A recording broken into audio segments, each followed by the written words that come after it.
maybe we move on. Clarence, maybe. Good, because Ewan is missing. Perfect. Good morning. Well, I'm excited for this panel with, some friends already from the industry which I know, and of course I'm happy that I met Clarence before. So today we have a panel session about Web3 adoption and the future is now. So we have Pavlo from LUNU, we have Clarence from Fenbushi, and my good friend Lucas from POAPstudio. So my name is Michael Ross. I'm founder and CEO of Sleep.io. Speak a bit later today as well about us. We're a hotel booking platform built on chain. More than happy to introduce the guests. I think the best thing to do is do by yourself. So if you can give a short introduction about yourself and your company, will be great. Lucas? Should I start? Hello, everybody. My name. There's microphones next to you. Yes. Hello. So my name is Lucas. I'm the co-founder of POAPstudio, that is the leading agency building top branded experiences on top of the POAP proof of attendance protocol. Hello, everybody. My name is Pavlo. I'm representing LUNU, which is the crypto payment company based in Germany. We do allow people spend cryptocurrency at the point of sale, and also other people who are not into crypto to buy cryptocurrency for the fiat. Hello, everyone. I'm Clarence from Fenbushi Capital. Fenbushi Capital is a blockchain VC founded in Shanghai in 2015. I joined Fenbushi like 3 years ago, focusing on application type of investments. Invested Pixels, Oasis, Helica, Cypher, and many others. Yeah, thanks for having me here.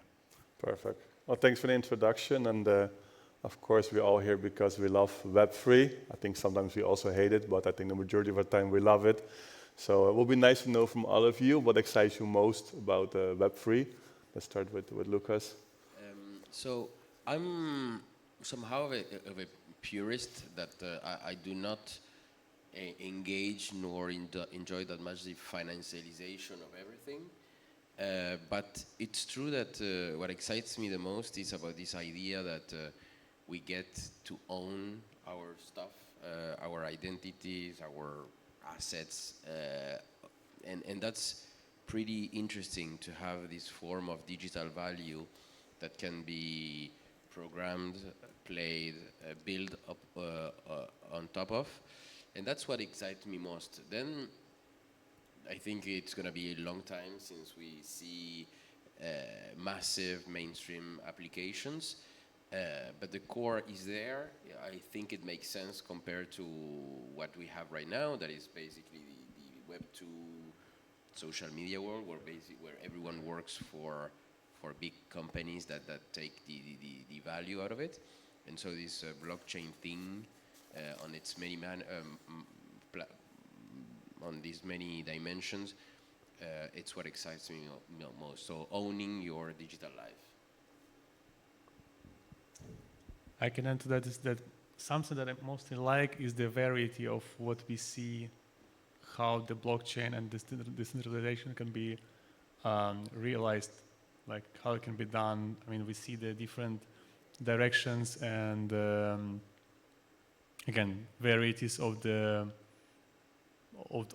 businesses, of the business activities, of the sectors where it can be implemented. So 10 years ago, no one, even 5 years ago, no one can really describe the half of the industries where it is implemented, what we see now. So this is something that's really incredible, and I think it's only start, so it will be evolving more and more. Yeah, I think to me is providing financial infrastructures for the developing country peoples. Like we can talk about like GameFi, SocialFi, and other interesting use cases, but for me, like providing financial infrastructure is more like a necessity. Like a lot of people in Africa, Middle East, and other developing areas, they still don't have a bank account. So I think that's crypto really stands for. First of all, like because blockchain is permissionless, so everyone can open an address like very easily, and then they can store their Bitcoin and other maybe other like stable coins into that address, compared to their like local currencies that might have severe inflation problems. Yeah, and last, I think, although still in early stage, but many of the offline merchants are started to accept the crypto payments. So I think that's exciting me most because it provides the infrastructure for those people who can really store their assets. Yeah. A follow-up question to you, because of course deploying capital, your venture fund, we're talking about indeed the adoption in the industry. I guess you're seeing many pitch decks coming by weekly. If you look at the adoption, you see many pitch decks. I guess every pitch deck has their own numbers, right? Somebody make it more bright than others. What do you see in the adoption now? What is, I think, let's say, the trend now? Do you see indeed targeting indeed the Web 2.5 users and then move them to Web 3, or you see indeed more, so, okay, how can we just dedicate and all our focus just on the core of the Web 3 users and hope we'll have a growing market there? Yeah, I think right now, like, we are coming to a more matured stage of crypto, like compared to a few years ago. But to me, I think right now there are still fewer applications compared to the infrastructures. My view is we have too much infrastructures and too few applications, and applications are actually driving the adoptions. So there's also I would say a bad trend that a lot of VCs, they pricing the infrastructures more expensive than the applications. So that's also why a lot of the applications projects, they change the narrative and become an infrastructure project so that it can raise more money from the VCs. But to me, I think to build a successful application is just as difficult as build a successful public chain ecosystem. And I think that should be changed. We really need to pay more attention to the applications because that's the way to onboard the new users and drive the adoptions. Yeah. Pavlo, I know your terminal, of course. The LUNU terminal is a beautiful device, and I experienced this as well. This is a way, of course, getting into retail, getting into also travel and other verticals, when actually you just open for them the possibilities to receive payments in crypto. What do you see now as a trend there as well, receiving the payments, and do you see it, especially in the retail market or in the industries you serve? How do you see the adoption now? It's a very good question, actually, because since we are on our way, I would say, in our participation in Web3 since 6 years now, and this is the most exciting year. So starting from the January with ETF we see in the US, and it's goes only up all of the way. The merchants, the customers, business and customers, they are coming to us back within the time we are in the contact with them. So they were always saying, okay, we are not ready for this now, but now they are ready. So they're coming back, they're saying, okay, we have more and more requests. This is very different industries. So we see that hospitality sector, which actually you do, and then the retail, purchasing online, offline, luxury especially, gaming again, and many other industries. So people can rent a car, buy a coffee, or do anything else and pay just with cryptocurrency. So this is showing also that, and by the way, we have more than 500 million crypto users worldwide. This is the most significant part of the adoption, and all of us know that at certain point it breaks the way that other 500 million or billion is coming more or less with very short time. So that's how we see it also, and of course our feel that it's very positive trend. Thank you. Well, I think many people know there's of course a POAP hunt in here, which is provided by Lucas and his team. So this is a way, of course, of adoption as well, to see users in here to get familiar with what you do. What other kind of factors or drives I think is important for you as for POAPstudio to facilitate the growth? The value proposition of POAP, that is minting your moments, like in this conference, or if you tap here, you will collect my own personal POAP of meeting me. The idea is sharing stories, right? Capturing those stories, and again, as my first answer, right? Owning your moments, owning your assets. So it's so profound what it can be done when you have some form of registry that entails the moments that you have lived, the ones that you're proud of, the one that you want to keep, and it's on digitally on your wallet or tied to an identity. The stories that can be deployed and the richness of the brand stories or community stories are well, limitless. Now, what we are seeking in the short term of this new, I wouldn't say hype, but this new movement with the part of the validation through the financial system, is having more brands, more use cases, but simple one, right? Because again, digital value, it's I would say it's complicated for many people to understand, and no one, and besides us here, I would say not many people understand the fact that there is some digital value, right? People pay for Netflix to get access to the movies. They don't buy movies. Same for music. So most of the mainstream use of digital, social media is something also that you access. You don't have it. So for us, it's about doing more stories with more brands, being able to capture those stories and being super pragmatic about it. Also not trying to do too much, because again, the wallet is barely it's barely getting there, which is good, which is much better than 6 years ago. But still, people might start, whenever they understand it, they will start having fear of losing their stuff, right? And because when you lose access to Netflix, you don't lose anything. You just lose, you just don't have access anymore. So I can also anticipate that when people understand digital value, it will put a new set of constraint. People, being scared out of it, of losing stuff. So my vision and what I'm excited is about telling with these new technologies of UX, of smart wallet, etc., is being for brands also, being okay, because now it's ETF approved to deploy POAP stories, of course, but in general digital asset stories, where the stories get told on many distinct moments. Parties, loyalty, educational, I don't know, a lot of staying in a hotel and stuff like that. Well, we are addressing also, Pavlo said indeed, the adoption in retail, the adoption in travel, the events.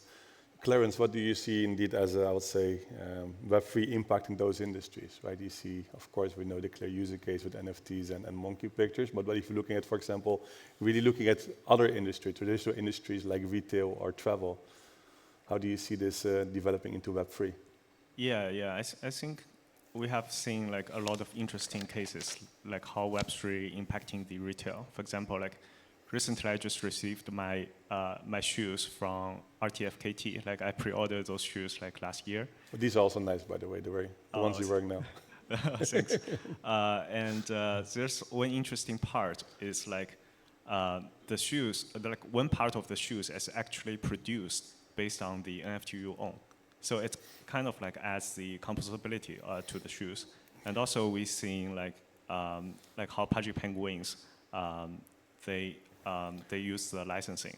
They license completely Web3 native IPs to Web2 and achieved huge success in the traditional retail. As for the travel, I haven't seen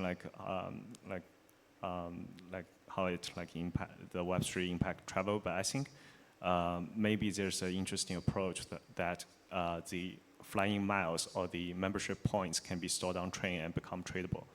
For me personally, it's become more interesting than just redeem small gifts or upgrade my seats.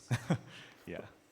I have a story on hospitality and tourism that is two examples. One is a hotel chain, one of the biggest in the world, doing an experiment. Of course, we're on an experimentation phase, but it's a chain, so it's a well-known brand.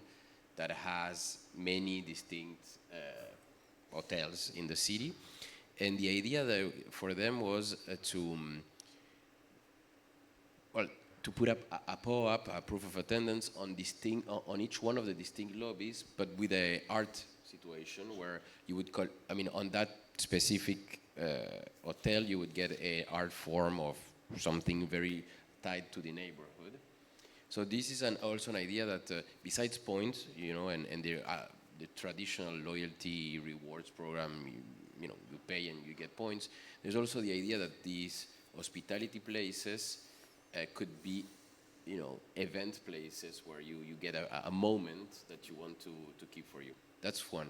And another story is also, well, in this case, is a municipality, I don't know, or a city, doing a trail of a path of their, well, it's a Messi in Rosario, his life in young life, and the municipality put on, as you follow the distinct path of in the city, you go, you see his life, there is something, sometimes there's a mural, sometimes there is a football court, and sometimes it's his school, but you follow the trail, and of course on each station, like here in the conference, you get a POAP. But those are ideas also on how to put a bit of ownership and gamification on hospitality and travel. Well, you both mentioned nice use cases, of course, also the examples of Project Penguins or the hotel group. Pavlo, do you see some use cases, and don't mention us or don't mention LUNU, do you see some use cases in the industry like, oh, this is for you very promising, as how they're disrupting a specific industry? I actually wanted to add something on the adoption, because it's a very funny story. This happened like yesterday with me. I was going with a train here to the event from Germany, and there was a quite old couple of sitting like near to me, and they were at some points discussing, oh look, like there is Bitcoin went down, like since like maybe, I don't know, maybe she was looking for this like last time 2 weeks ago, so she says it goes down. And they were like literally discussing the how much the like profit loss happening, etc. So of course I understand it might be it's not the case that they created the crypto wallet and invested, but I assume that they did like investment through the ETF, etc. But this is a great example of where is the adoption when the like 70 plus old people using this as an asset for investment, and at a certain point, they may use it as to spend, right? This is also the adoption. So this is where we go. This is, I always say, like 25, because I'm more from the payment space. That's why my examples are more in the like payments related. So PayPal 20 years ago was like nowhere, and now it's like the significant part of the e-commerce payments, right? This is also where we go. Of course, if you see the adoption, if it's like, it's the onboarding, right? Okay, how can I get indeed to those 1 billion users is, I think, the daily question. Okay, how can we get to the mass adoption? You mentioned, of course, in creating a wallet for some old people is pretty challenging. What do you think indeed are I would say the biggest challenges now in the Web3? I'm talking about indeed for the adoption part. Starting with Clarence. What was the question? So what is that? We described indeed, okay, for example, wallets for older people, not everything is easy. And then of course we all want to reach to 1 billion users and etc. We all talk about, okay, when are we going to reach the mass adoption? What do you think are the challenges now in the industry to reach I would say, the mass adoption? Yeah, I think one of the biggest challenges, like people only come like when there's like monetary incentives, like in the last cycle, like a lot of the Southeast Asian people, like they play those play-to-earn games, and also this cycle, like Middle East country people, like they play the Telegram-based games, but they are only playing those games because there are like monetary incentives, and they can get the money that may change their living conditions. But when the market is not that good, and when we enter the bear market, like the token price will fall, and then they just lose the incentive to play those games, and the user they're just gone. So I think we need to maybe design a more sustainable like incentive system so that we can keep those users that's one challenging. And another is like, I think nowadays a lot of the founders, they really make rookie mistakes. I think like we as users, we really deserve a like more fair airdrop design, or like the founders, they need to keep their promise. And yeah, I think that's the two challenges. Yeah. Well, we have two founders here in venture capital, but we're going to address the startup, I would say, input soon. If you want to continue with the other challenges, Pavlo, what do you think are the challenges now? I think, in my vision, that the complexity of the blockchain and of the technology, of the how everything's structured, a lot of new terms, what is hash, crypto address, like confirmation time, etc. This is, I mean, for the very average people on the street, it's like not even new. It's like completely unknown thing. So this is the first barrier I see, that through the education, through the more better UI and UX, you can just vend it through. Then another thing is regulation, because still like a lot of people, might having probably bad experience with some other financial institutes, for example, or some other projects. There were a lot of negative cases even in the crypto industry now. And they might have been feeling more secure when the regulation is there, and you know that, okay, now I know exactly that this is same as, for example, like banking industry, which is like reliable, right? So these are something that I think we are anyway already, like with Mika, with, for example, we now incorporating in UK and also applying there for a license, which were not existing 9 months ago. Yeah? So it's popping up everywhere. Also in Dubai, for example. Of course, it's taken much longer than expected, but it is there. There is a regulatory created, and there is something that allows then businesses, because there are a lot of businesses which are awaiting this regulation, only after they will come into the game. So it's everything connected like in one loop, but whenever it comes to the some significant amount of changes in one, then it will roll it up.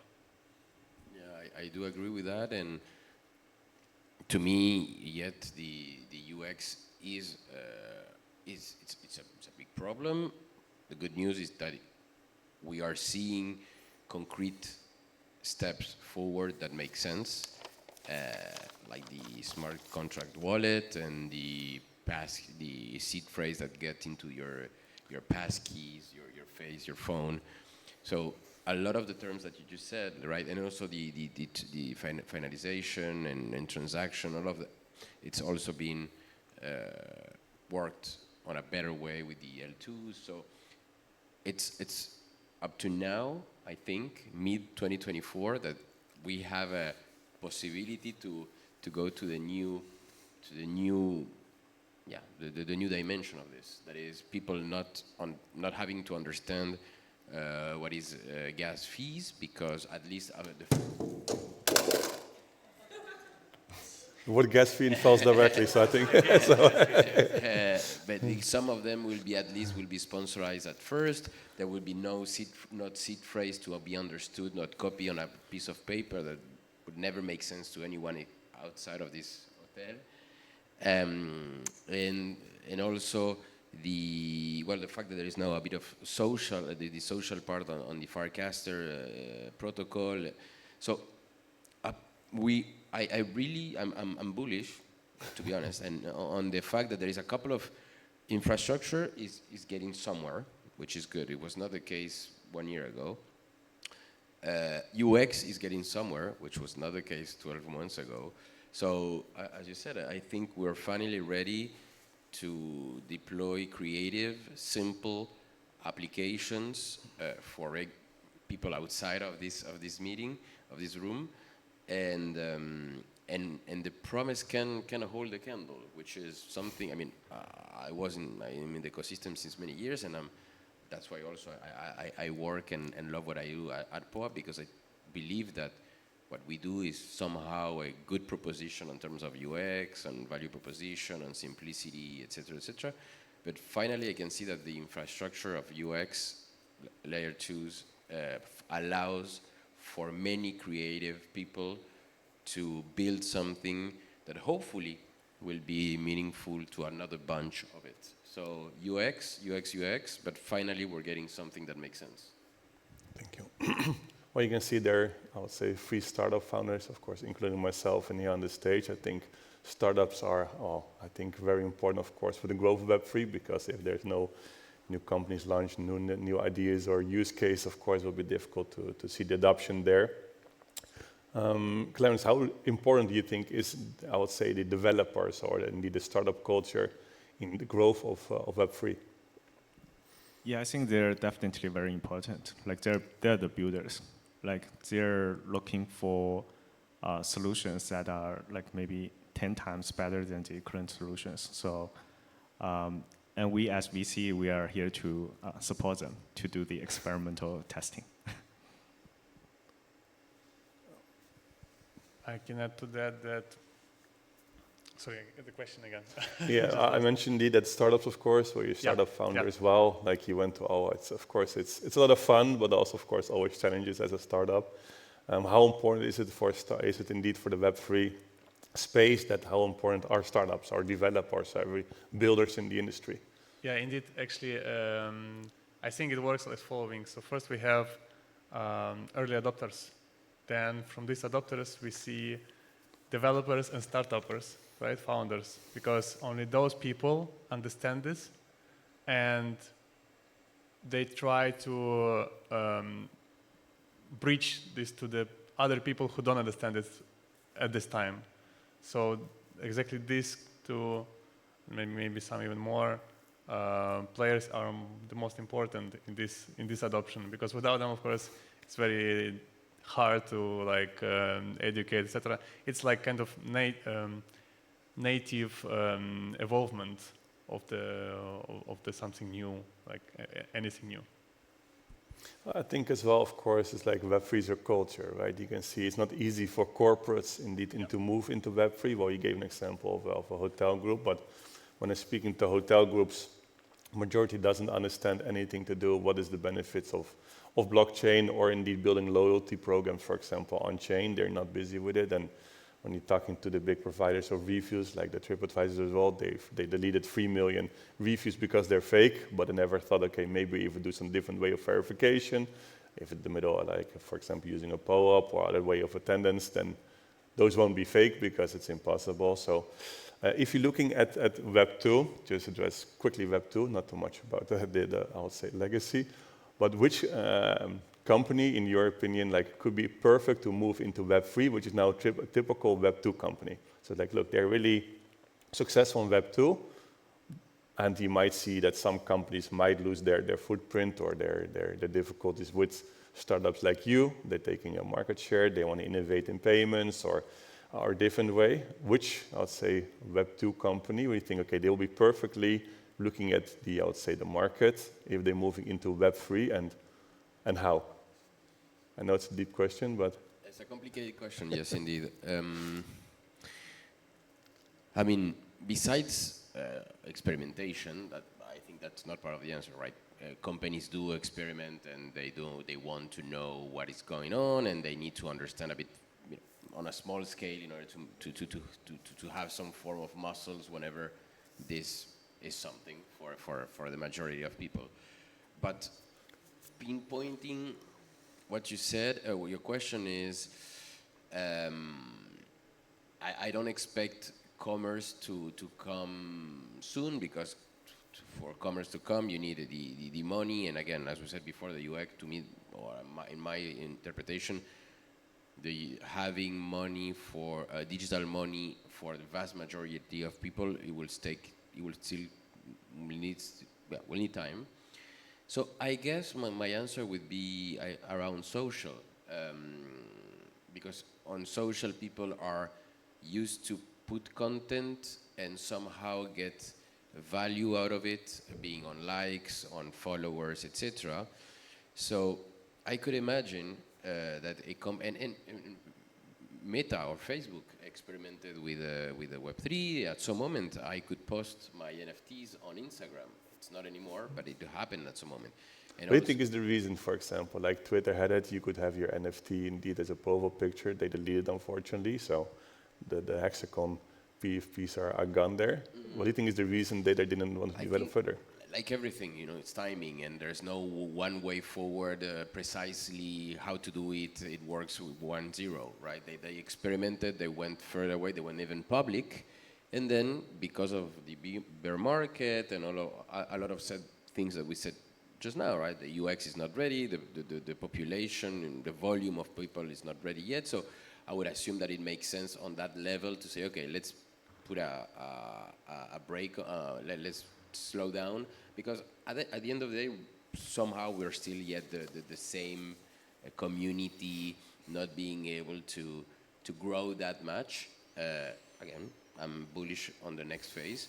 But social, hopefully one of the big understands that the creator economy and the possibility to create something and to own it and to have value out of it, it's the next phase after the likes, after the the social influencing thing. But at some moment, someone will realize that I have to put a lot of content, and then the algorithm, whatever, doesn't show it, and then and then even if I have millions of views, I get a couple of dollars of monetization.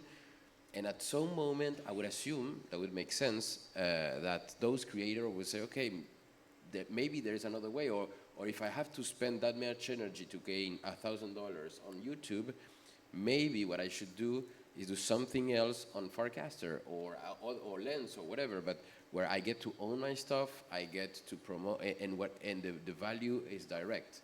So I'm not saying it's gonna be soon, but my expectations will be around social, where the value is less about influence on likes, and it's more influence on value. And there is, again, I post something, I get to distribute it, I get some people, come to talk to me as a creator, because what I have to give is something special. Just to add there and change a bit the question to make it more direct, focusing on payments. 2 weeks ago, I was in Los Angeles. I was joining kind of the Web3 version of Shark Tank called Killer Whales. So later this year, we will be on TV, on Apple TV and Amazon Prime. So for sure, you should have a look. And actually, it went well, but I can't share the results. So feel free to have a look. But of course, also the judges, they came back with me like, yeah, on your platform, you can pay with crypto. I don't want to spend my crypto. I just want to keep it. I want to keep it. I don't want to touch it. And of course, we also know crypto is built for payments, right? It's also like, look, they say it's a digital gold, and people are accumulating, are buying, but eventually seems to be not always spending. Pablo, for you, because of course we need, and me as well, like we want people to use their crypto, right? What do you think is needed when people really start, instead of buying crypto and saving it, or try to hope indeed for 100x here and there? When do you think indeed that really, I would say, crypto will be really accepted and really used as a payment method?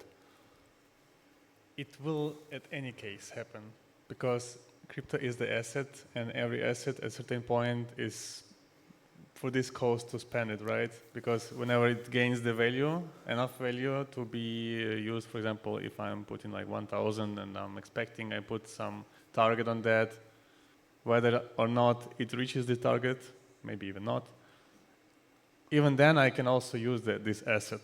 It's either the question, look, if I can go through the like exchange on the platform or swapping or whatever, and then settle to the bank account and then only spend with a credit card, or I can like either use the platform, which already there are a lot of credit cards connected to the wallets now, or with a system like our, just use directly scan that QR code and pay.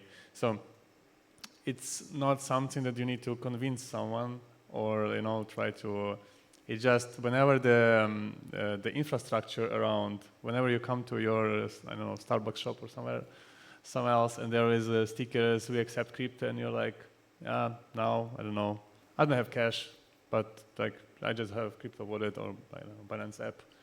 Doesn't matter what again, and this payment happened in 2 seconds. So there is no really difference. Either it's Apple Pay or it's cash or this. It's just one more payment method. And of course, it's more convenient than you invest in, let's say, physical gold. And you cannot spend physical gold everywhere, right? But the cryptocurrency is always with you, and like there are now even like rings or cards, like wallets or ledgers or mobile apps most popular. So I don't see the problem there for the people to spend. Clarence, of course, you see a lot of use cases. Of course, I guess from gaming to protocols to metaverse and everything, of course, is the future, right? What is your opinion about payments? Like use it as a payment method? Yeah, I think like cryptocurrency, they have the payment in their nature, right? And last cycle, like people use Ethereum to purchase those PFPs, those gaming NFTs. In this cycle, like people use Solana to pay for the meme culture, right? So I think that's already one use case of the crypto payment on chain.